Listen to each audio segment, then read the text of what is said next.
Hi there. Welcome to Storytime for Kids.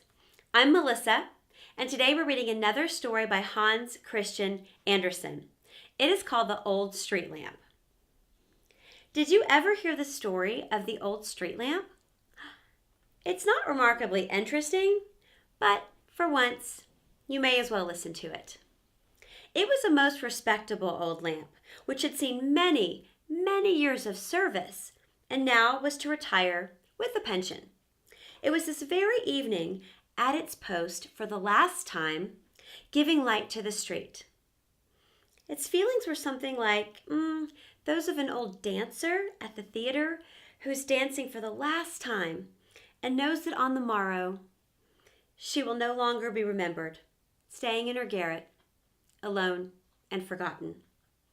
The lamp had very great anxiety about the next day, for it knew that it had to appear for the first time at the town hall to be inspected by the mayor and the council, who were to decide whether it was fit for further service, whether it was good enough to be used to light the inhabitants of one of the suburbs or the country, at some factory.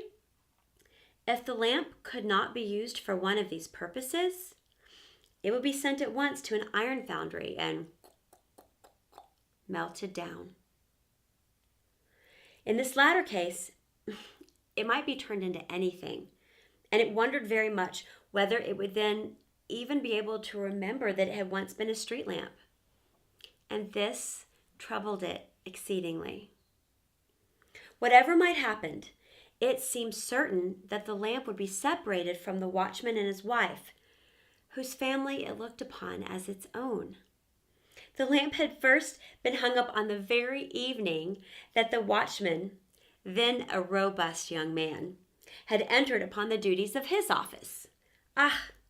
Well, it was a very long time since one became a lamp and the other a watchman. His wife had some little pride in those days. She condescended to glance at the lamp only when she passed by in the dark, never in the daytime. But in later years, when all of them, the watchman, the wife, and the lamp, had grown old, she attended to it, cleaned it, keeping it supplied with oil. The old people were thoroughly honest. They had never cheated the lamp of one single drop of the oil provided for it. This was the lamp's last night in the street, and tomorrow it must go down to the town hall. Two very dark things to think of. No wonder it didn't burn exceedingly bright. How many persons it had lighted on their way, and how much it had seen. As much, very likely, as the mayor and the corporations themselves. None of these thoughts were uttered aloud, however, for the lamp was good and honorable and would not willingly do harm to anyone, especially to those in authority.